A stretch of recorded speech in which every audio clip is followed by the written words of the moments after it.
Hey, I'm Sophia. Before we start, go grab a snack and get comfortable for a bit. These stories take their time, and they are told the way I'd tell a friend late at night. I really hope you enjoy them. This story has one update on it and my own opinion at the end. Comment and tell me if you agree. Let's begin. I caught my ex trying to come back. I made sure she knew she missed her chance for good. My phone lit up with her name while I was standing in the middle of Woolies, one hand on a bag of pasta, the other wrapped around the trolley handle. For a second, I honestly thought I was hallucinating. Same contact name I hadn't seen on my screen in almost 2 years. Emma Wineglass. Yeah, I still hadn't changed it. My heart did that stupid drop then sprint thing, and I froze between the pasta and the jar sauces, as if moving would make it real. Behind me, someone's kid was whining for biscuits, trolley wheels squeaked past, and all I could see was those 5 letters on my screen and the preview. Hey stranger, been thinking about you a lot lately. I must have stood there too long because a woman reached around me and grabbed the exact packet of penne I'd been holding, muttering a quick sorry as she moved on. My fingers had gone numb. I heard my own breathing in my ears, shallow and fast. My girlfriend, Leah, was 2 aisles over in produce, probably squinting at avocados and doing her little "this one feels like a crime" commentary. The normalness of it clashed so hard with the name on my screen that I felt weirdly disoriented, like stepping off a roller coaster straight onto flat ground. I locked my phone without opening the message and shoved it in my pocket, but it felt like a live grenade pressed against my thigh. 2 years ago, if I'd seen Emma's name pop up, I would have dropped everything. And I mean everything. I would have left the trolley in the middle of the aisle, sprinted outside, answered on the first ring, rearranged my entire day around whatever crisis or whim she had going on. Back then, Emma was my person.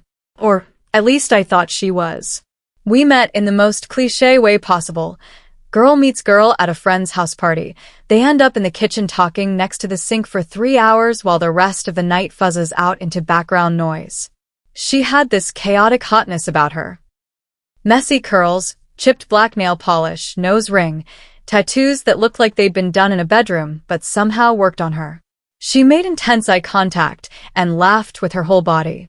I was 25, a couple of years into my job as a nurse on a medical ward, living in a share house with 2 other girls and a cat that belonged to none of us, but slept exclusively in my bed.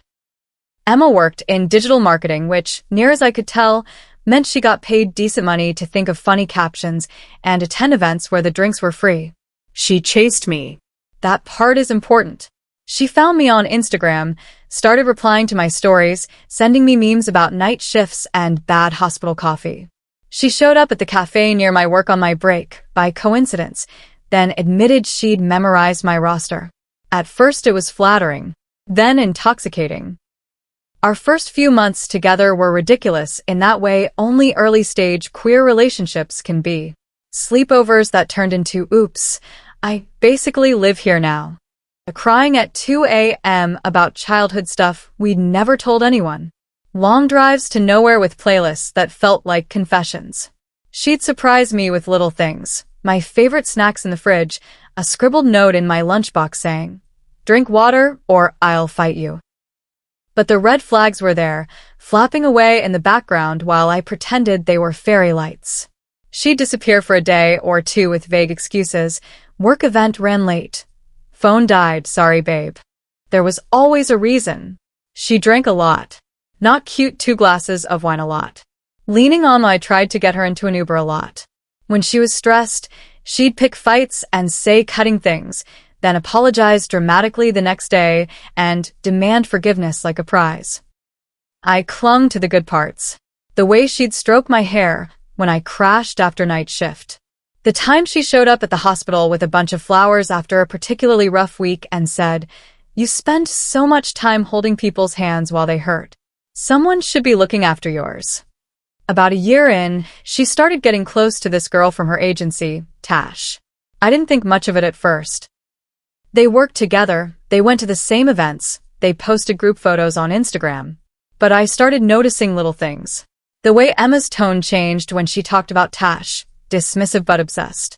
The way her phone went face down when I walked in the room. I asked once very calmly, Is there something going on there I should be worried about? She laughed, actually laughed. God, you sound like my ex. No, Bobby. You're my girlfriend, okay? Tash is just intense. 2 months later, I found out she'd been sleeping with Tash for at least 6 weeks. It wasn't some dramatic, caught-in-the-act moment. It was worse because it was banal. I was at Emma's place, scrolling on her iPad while she showered, looking up recipes because we were going to cook together. A notification from messages popped up at the top. Tash, last night was insane. I can still smell you on me. I remember staring at it, my brain trying to convince me it meant something else. Something innocent. But then a bubble of earlier messages appeared. So, when are you going to tell Nurse Wifey? Soon. It's complicated. Is it though? I didn't go through the whole thread. I didn't have to. My stomach had already flipped inside out. When Emma came back into the room, towel around her hair, humming some song, I was still holding the iPad. I didn't scream. I just looked at her and said, "You need to read your messages." She froze. Her gaze flicked down, saw the screen, and I saw the exact moment her face crumpled into guilt and panic. "Babe, I can explain," she blurted. "You really can't," I said, and my voice came out weirdly calm. "Get dressed." We had the ugliest, most circular fight of my life. There was crying, mostly her, pacing, mostly me, and a rotating roster of excuses. She'd been confused. We'd been off lately. She had attachment issues. She was drunk. She was depressed. She didn't want to hurt me. She didn't know how to stop. "You were my safe place," I said at one point, my throat raw. "And you set it on fire." She collapsed onto the couch, sobbing. "Please, please don't leave me. I'll block her right now. I'll quit my job. I'll go to therapy. I'll do anything. I love you, Izzy." I wanted so badly to believe her. Every cell in my body was begging me to just rewind, pretend this was salvageable. But there was a clarity in that moment I didn't expect. I could see our future if I stayed. Me constantly checking her phone, scanning every female friend for threat level, waking up at 3 a.m. to replay old arguments in my head. So I didn't stay. I packed my overnight bag in this strange, numb silence while she followed me around the apartment, alternating between begging and raging. "You're really going to throw us away over one mistake?" "One mistake you made repeatedly," I said, behind my back, while telling me I was the paranoid one. I left. I ugly cried in the Uber. I ugly cried on my flatmate's shoulder. I ugly cried into my cat's fur. For the first month, everything felt like moving through sludge. Work, showering, brushing my teeth, all of it took effort. I had that hollowed-out feeling like my insides had been scraped clean. But slowly, life reclaimed itself. Friends did what good friends do. They sat with me and let me rehash the breakup 15 times, then 14 more. My sister called me every few days to check if I'd eaten something green that was a mold. I started therapy. I unfollowed Emma and Tash everywhere. I blocked their numbers. I also grew. As much as I hate giving breakups credit for growth, it's true. I realized how small I'd made myself in that relationship, constantly managing Emma's moods, tiptoeing around her temper. I learned to sit with uncomfortable feelings instead of numbing them with busyness. I got better at saying no. About 10 months after the breakup, I met Leah. Leah was nothing like Emma. Where Emma was chaotic, Leah was steady. She taught high school art, wore oversized jumpers, and always had paint on at least 2 fingers.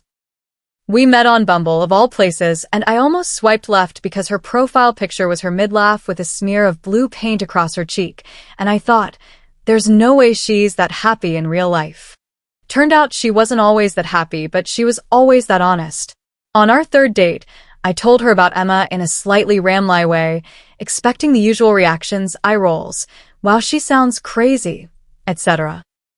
Leah just listened and then asked, "And what did you need that you weren't getting?" No one had framed it like that before. Our relationship moved slower. Intentionally so. I told her early on that cheating was my line in the sand. She said, "I'd rather break up than cheat. If I ever feel tempted, You'll know something's wrong way before it gets that far. And I believed her, not because she said it dramatically, but because she said it like she'd thought about it. We moved in together after a year.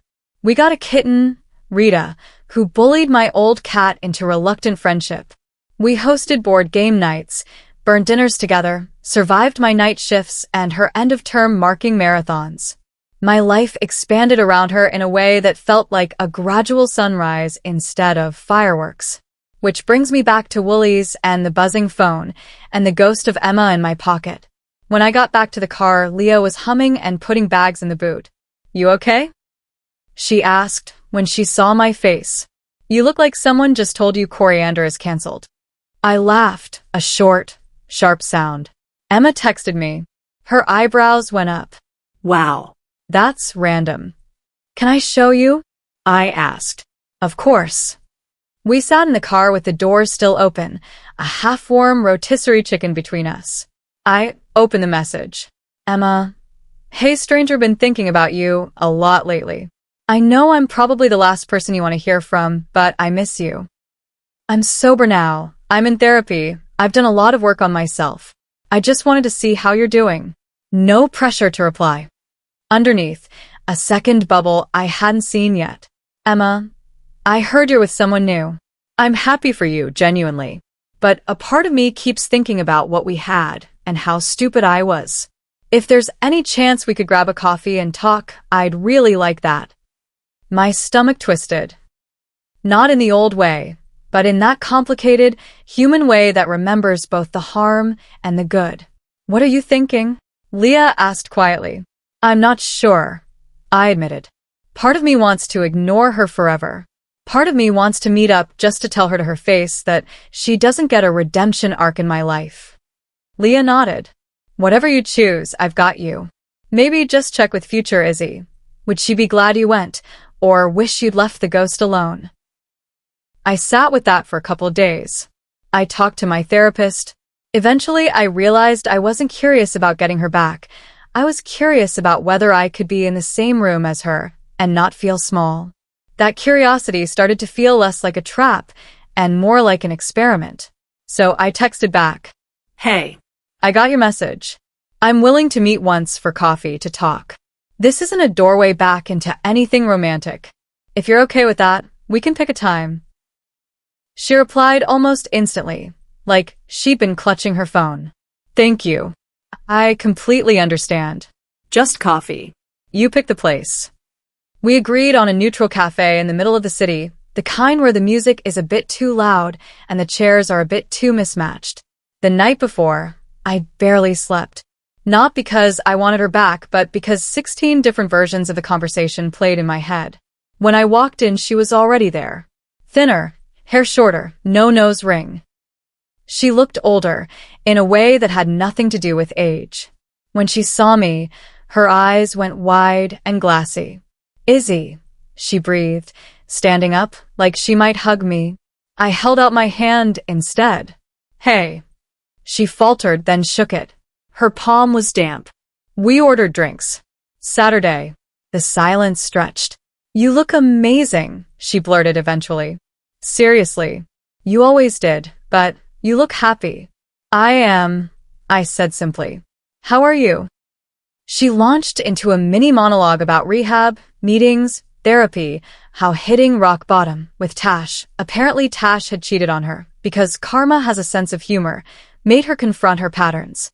"I think about you all the time," she said, voice shaking. "What I did to you is unforgivable. I know that. But I needed you to know I'm not that person anymore." I listened. I believed parts. Other parts felt rehearsed, like she'd said them in group a lot. "I'm glad you're getting help," I said, and I meant it. No one deserves to stay stuck in that cycle. She reached across the table, hand hovering near mine. "Do you ever think about us? Wonder what might have happened if I hadn't screwed up?" I pull my hand back to my lap. "Of course I think about it," I said. "You are an important part of my life. But the person I was with you? She made herself small so you could take up all the space. I don't miss that version of me." Her eyes filled. "I could be better this time." "I am better." I know it's selfish to ask, but is there any chance? No, I said, gently but firmly. There isn't. She flinched like I'd slapped her. You didn't even let me finish, she whispered. I don't need to, I replied. You're asking if you have a second chance at us.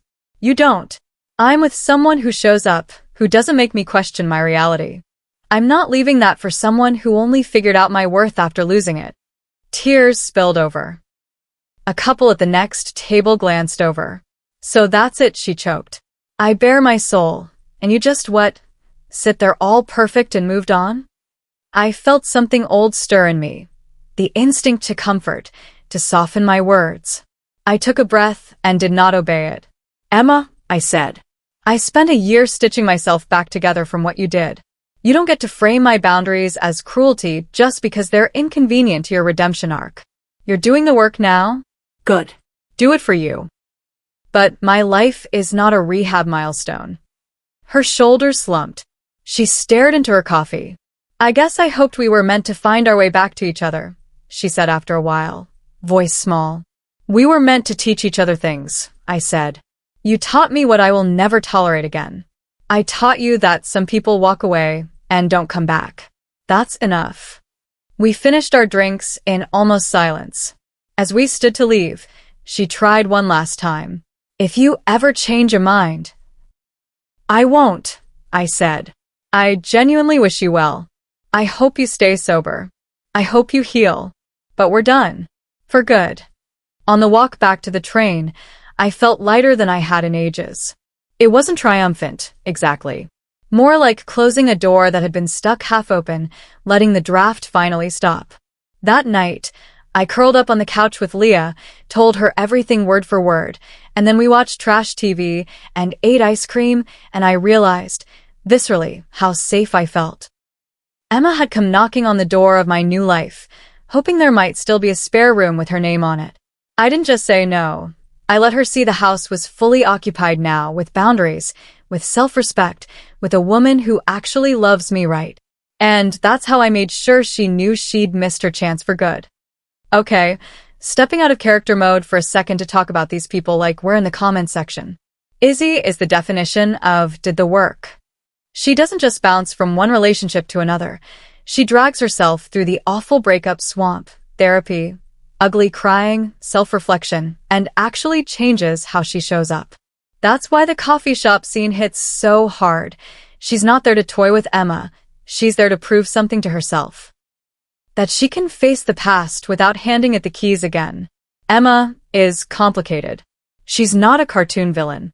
She's messy, charismatic, deeply selfish, and clearly capable of growth. But her timing sucks. The apology isn't fake, but it's also not purely altruistic. She's lonely, hurting, and she remembers the one person who made her feel genuinely cared for, so she tries to recycle that connection. The problem is she still centers herself even in her repentance. I've changed, give me another chance is not the same as I've changed, and I don't expect a reward. Leah is the quiet MVP. No jealousy drama, no don't you dare see her ultimatums. Just that beautifully grounded question, what would future you be glad you did? That's real emotional security. She understands that Izzy's closure isn't a threat to their relationship, it's an investment in it. The key here isn't that Emma is unforgivable as a human. It's that she's unforgivable as a partner for Izzy. Those are different things. Izzy choosing not to be part of Emma's redemption story is not cruelty. It's the natural consequence of having been burned once, and deciding her heart is not a training ground for someone else's self-improvement. All right. Now, imagine it's a few months later. Because of course, life has more plot twists.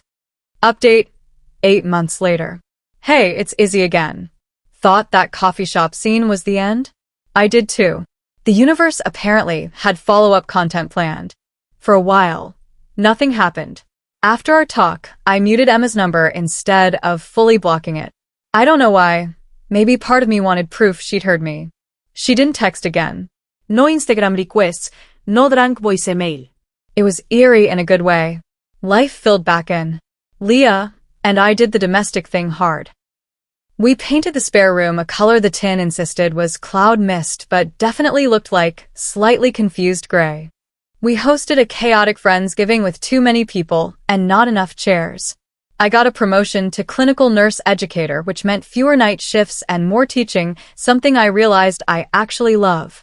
Then one afternoon, my younger sister Sophie called me, and I could tell from her voice before she even said hello that something was up.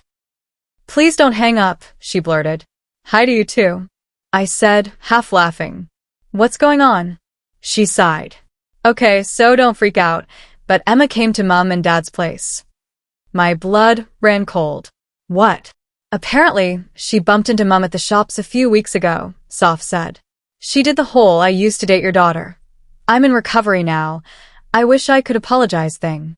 Mom, being Mom, invited her in for tea. I closed my eyes. Of course she did. "Has she been there often?" I asked. "Twice," Soph said. "Today was the second time. I was there dropping off some stuff. She asked a lot of questions about you. How serious things were with Leah if you still lived in the same place. I told her if she wanted to know, she could ask you directly like a grown adult. She said she respected your boundaries, but missed the family."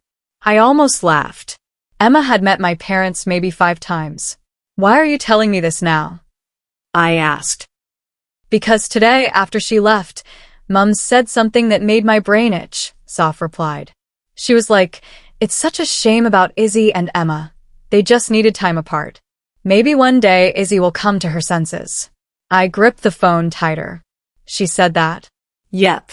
So I told her, very calmly, that Izzy has already come to her senses, and they're named Leah, Soph said.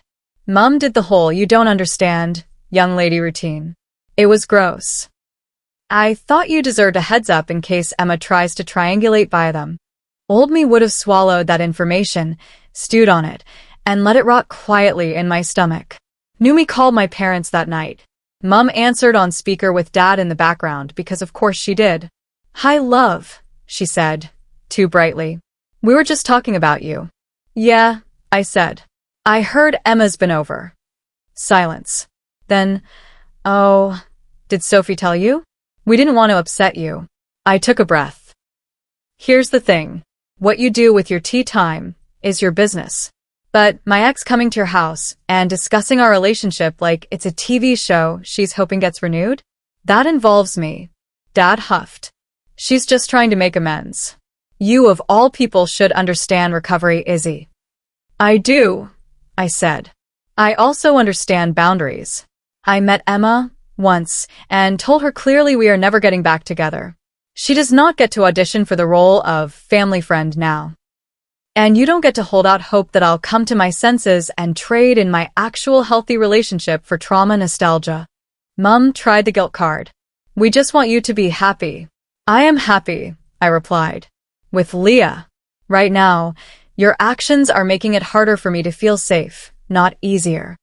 We went in circles for a bit. Them insisting they could separate Emma's past behavior from her new, changed self. Me repeating that they were free to do that, but not free to drag me into it. It ended with me saying, "If you keep inviting her into your lives, that's your choice. But if I find out you've given her any information about me she can use to contact me, I will step back hard. No visits, no oversharing, nothing. I've worked too hard to let my past relationship dynamics leak into my present." They backed down. Grudgingly, but still. For a couple of months, radio silence. I started to think maybe everyone had chilled out. Then the universe decided to spice things up by throwing a wedding into the mix. A mutual friend from the queer circle, Jess, was getting married. Leah had met her a couple of times. Emma used to be closer with her back in the day. When the invite came, I had an immediate sense of dread. There was a decent chance Emma would be there. I told Leah. "We can skip it," she said instantly. No obligación. I thought about it. Jess had been there for me in the post-breakup rubble, bringing over Thai food and refusing to let me isolate. I wanted to see her happy day. "I think I want to go," I said slowly. "But I'll only feel okay if we go in with a game plan." So we made one. We'd arrive a bit late to avoid pre-ceremony mingling. We'd stick close. If at any point I felt overwhelmed, we'd dip, no questions asked. And we'd have code words. Bathroom meant I need a minute alone. Fresh air meant we're leaving now. The day of the wedding, I did my makeup with slightly trembling hands. Leah kissed my forehead and said, "If I see you doubting yourself, I'm going to start loudly listing your accomplishments until you're embarrassed, so choose your poison carefully." The venue was this gorgeous, converted warehouse with fairy lights strung across the ceiling and plants everywhere. We walked in hand, and for a moment, the only thing that existed was Jess in her suit, grinning at her bride like she'd won the lottery. It was actually perfect. The reception is where things got interesting. We were at the bar when I heard that voice behind me. "Izzy." My spine knew before my brain did. I turned. Emma stood there in a dark green dress, hair down, eyes slightly wider than normal. She clocked Leah's hand in mine and pasted on a brittle smile. "Hey," I said, deliberately neutral. "Emma, this is my partner, Leah." "Leah, this is Emma." Leah offered a polite, closed-lipped smile and a nod. "Nice to meet you." "You too," Emma said, then turned back to me. "You look wow. You always did." I felt Leah's thumb rub gently against my knuckles, grounding me. "Thanks," I said. "How have you been?" She launched into small talk. Work, mutual acquaintances, her dog. I noticed she didn't mention being in a relationship. There was a pause, and then she said, "I haven't heard from you since the cafe. I figured you were serious about the whole for good thing." I said. She swallowed. Right. Well, I just wanted to say, in person, that I'm sorry again. I've been doing the work, not just for you, but for myself. I know I don't get to erase what I did. I hope someday when you think of me, you won't just feel disgust. That word hit me sideways. I realized in that moment that I didn't feel disgust. I felt distance. Like remembering a nightmare from years ago that no longer makes your heart race, just makes you shake your head at your old brain. "I don't feel disgust," I said. "I feel grateful I'm not there anymore." And weird sympathy for both of us back then. Her eyes shone. "You really are happy, aren't you?" I looked at Leah, who was pretending not to eavesdrop while very obviously eavesdropping. She caught my eye and grinned. "Yeah," I said. "I am." Emma nodded slowly. "Then I guess this is the part where I stop trying to wedge myself into your story." "That would be healthy," I said, not unkindly. We parted ways. Later, on the dance floor, I caught a glimpse of her watching Leah and me sing screaming along to some cheesy song, arms around each other. Utterly ridiculous. Her expression was complicated, sadness, maybe, and something like acceptance. On the way home, tipsy and barefoot in the Uber, Leah rested her head on my shoulder. "You handled that like a boss," she murmured. "I handled that like someone who is very done with auditioning for roles in other people's mess," I replied. "Same thing," she said, eyes closed. I don't know what Emma does now. Maybe she's thriving. Maybe she's still stumbling through her own healing. Either way, she's no longer orbiting my life. My parents haven't mentioned her in months. Sophie sends me screenshots of the family group chat when Mum starts to stray into "Remember Emma?" territory, and she shuts it down with "We remember Leah." So yeah, my ex tried to come back, through my phone, through my parents, through nostalgia and guilt and timing. But the life I've built now has door frames that actually lock. And when she knocked, I answered once, looked her in the eye, and then closed it. Gently.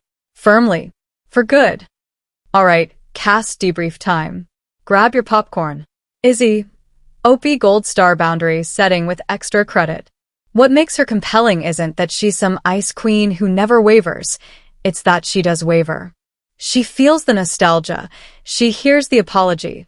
She considers the coffee. But when she shows up, she sticks to what she already knew. No is a full sentence.